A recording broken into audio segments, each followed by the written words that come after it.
Good evening. How are you guys doing? Awesome.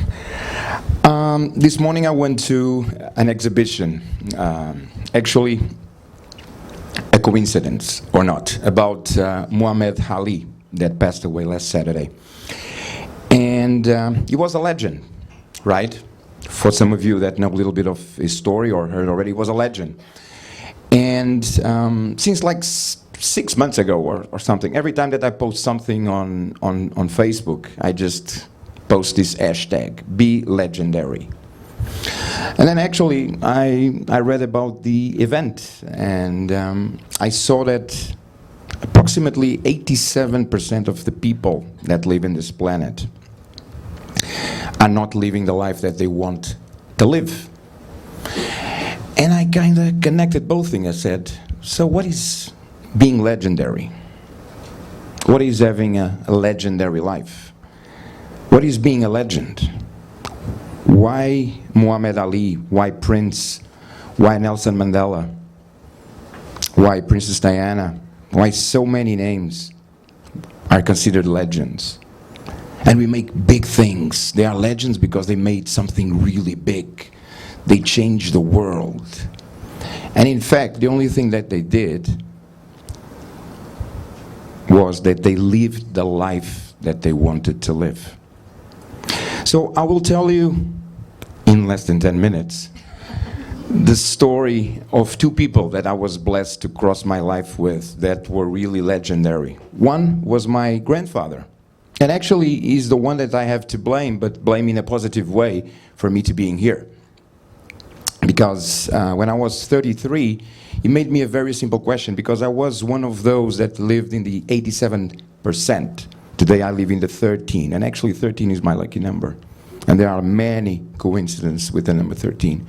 So he made me a simple question. He said, son, are you living the life that you want to live? Or are you living the life that others want you to live? Punch in the stomach. At that time I was a general manager, owned a family business, 3 gold cards, a great Beamer, traveled the world, going to the most expensive restaurants in Lisbon, always having a table. Everybody that I knew wanted to have my life, except me. And then, a couple of years later, I changed my life. I left a company. Today I'm a speaker, I'm a coach, I'm also a Tony Robbins coach. But most of all, today I am proud and I'm blessed to say that I am the father of an angel. Because a couple of years later, that same question that my grandfather made to me saved my life. Because 2 years ago, actually 3 years ago, on the 14th of June, actually I found it on June 13th. My daughter, at that time, 4.5 years, she was diagnosed with a kidney cancer. 2 tumors, one 6-inch tumor on the right kidney, one 3-inch tumor on the left kidney, 30 plus metastases on both lungs, 3 to 4 weeks to live. That's not a punch in the stomach, that's not a truck that hits you, that's the world that ends for you. Or maybe it's a new beginning again. So, what that little angel taught me was really how to be me. Because imagine someone that is 5, that we take the world as she knew from her. We take her from school, we take her from the beach that she loved, we take her from the sun that she loved, we take her from the friends, and we put her in a pediatric hospital going through chemo every 2 weeks. Imagine this. Now imagine going through chemo, watching a Disney movie, laughing, having fun, having a break for throwing up because of the secondaries effect, and coming back to that movie again and laughing. That's being legendary. That's being legendary. Now imagine this. You are about to go on a surgery, and your father, me, I was telling her a story. Okay, they will open like a window in your tummy. They will take you the bug. The bug was the name of the cancer that we gave to the cancer. And you will be good. And she was happy. Yay, I will be good. Yay. And then we will close the window and you can live your life. Yay! And she had this bug for nearly an year. And for nearly 1 year, her life changed. She couldn't go to the school. She couldn't be with her friends. She couldn't go to the beach that she loved. She couldn't be at the sun that she loved.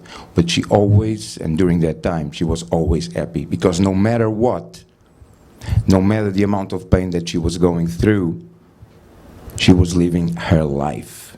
And her life was being happy, being loved, and receiving love.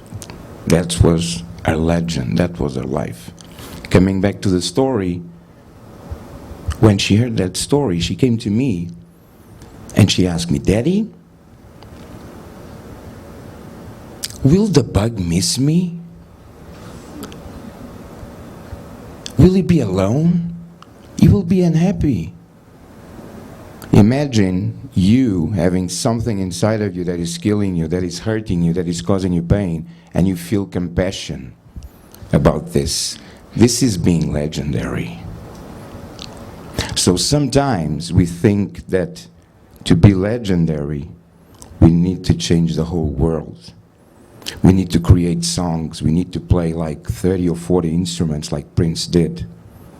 We need to win 100 box fights as Muhammad Ali did. Sometimes being legendary, it's living the life that you want to live. Sometimes being legendary, it's embracing fear. Sometimes being legendary is knowing that pain can be the greatest thing that life can give to you. So maybe being legendary is just for you to live the life that you are supposed to live. Not the life that your heart, that your head tells you to live. Not the life that others tell you to live. But the life that your heart knows that you need to live. Because maybe just by living that life, you will inspire others to live their own life. Since I was a boy, I always knew, maybe like Muhammad Ali that had this quote, "I am the greatest." I always knew that I was meant for something big. Always had insert, and I was afraid of that. Because who am I to say that I am meant for something big? Today, I know that that something big was not me. That something big was my angel, was my daughter. She was my legend. She is my legend. So today, I'm George, and for many people, I'm Leonore's father. I'm not George. So guys, I want to finish with a message, a quote that is not from me, it's from her. One day she wanted to record a video to send that video to her friends. And during that video she said something very simple. It's a metaphor of a 5-year-old. She said, "In the day of tomorrow, I want you to be happy.